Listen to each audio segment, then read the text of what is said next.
होने वाली बहू। शादी के पहले से ही विभा को कपड़े धोने का बड़ा शौक था। कभी नल के नीचे तो कभी तालाब के पास। अरे मेरी नीली वाली लुंगी नहीं दिख रही है। विभा की अम्मा, कहाँ रखी है लुंगी? अरे वो तो विभा ने परसों ही धोकर रखी थी आपकी अलमारी में। देखो वहीं होगी। वो ना मैंने आज धो दी, मुझे लगा कि गंदी हो गई होगी।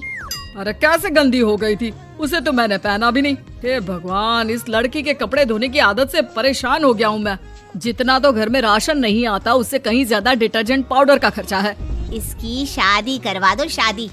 जाए अपने घर में ही करे काम, फिर चाहे घर के कपड़े धोने हो या पूरे गांव के। हाँ ठीक बोल रही हो, देखता हूँ मैं कोई लड़का। वो दिन भी आ जाता है जब विभा को देखने लड़के वाले आ जाते हैं। लड़की मुझे अच्छी लगी।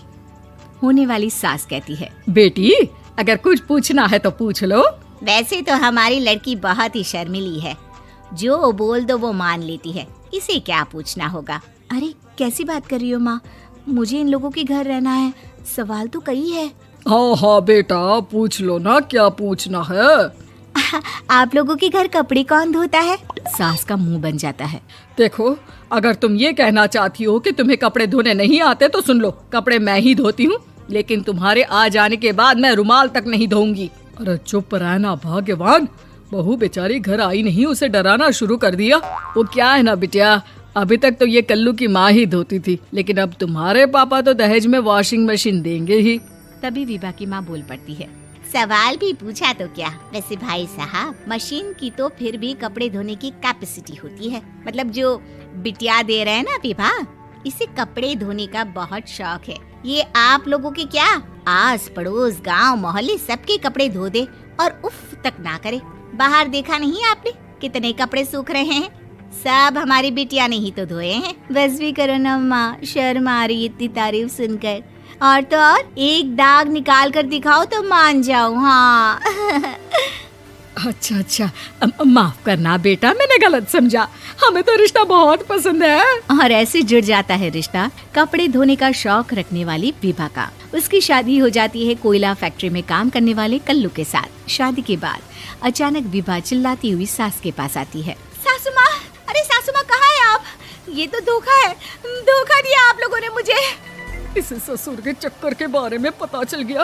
अरे तो उसमें तुझे क्यों धोखा मिला है? अरे नल में पानी नहीं आता, कपड़े कैसे कब धुलेंगे? अच्छा अच्छा, तू पानी नहीं आ रहा उसकी बात कर रही है।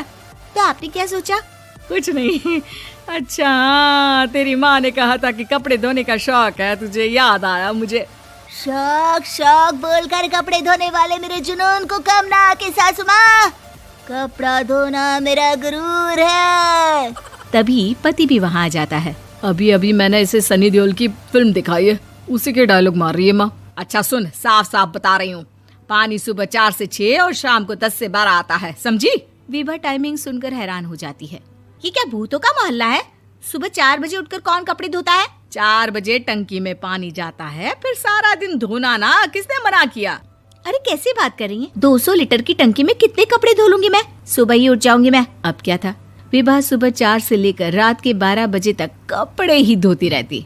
एक रोज सास पड़ोस से निकलकर कहीं जा रही होती है कि साथ वाली कहती है, हाँ कल्लू की माँ, जरा ये बताओ कि 2 साड़ी है, 2 ब्लाउज और एक पेटीकोट और एक नाड़े वाला लंबा कच्छा।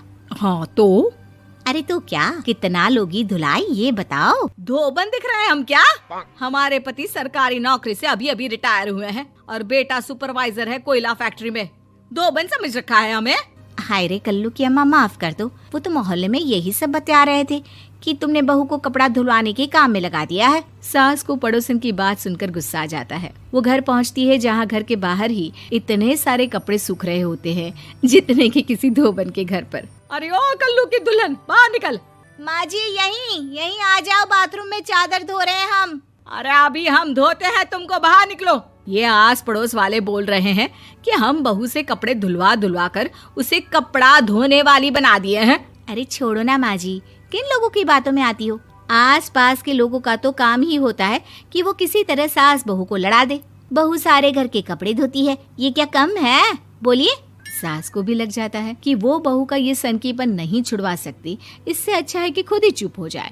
एक रोज सास और बहू मंदिर जाते हैं, जहाँ सास की साड़ी वहाँ खड़ी भीख मांगने वाली से मिलती है। माँ जी क्या बात है, आपकी साड़ी उस भिखारन से कितनी मिल रही है ना? हाँ हाँ देखो तो, दोनों की साड़ी मिल रही है। क्या बात है कल्लू की अम्मा, तुम खुद को तो अफसर की बीवी बताती हो और ऐसी सिंपल सी प्लेन साड़ी पहनकर घूमती हो। सिंपल और प्लेन नहीं है ये साड़ी। तो क्या सोने के धागे से फूल बने हैं? कुछ भी सासू माँ, कुछ भी।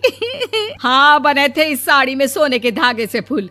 मेरे पति लेकर आए थे मद्रास से स्पेशली मेरे लिए 10,000 की। ताहे भाई साहब इस भिखारन के लिए भी सेम टू सेम साड़ी लेकर आए होंगे 10,000 की। सास उस वक्त तो कुछ नहीं कहती, लेकिन बहू के साथ घर आती है और अलमारी से एल्बम निकाल कर लाती है। ये साड़ी देख रही है, ये वही साड़ी है जिसे मैंने अभी पहना था।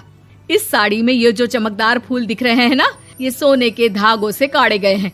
लेकिन तू लोकल वॉशिंग मशीन ब्रश से घिस घिस कर सारे फूलों को निकाल कर साड़ी प्लेन कर दी।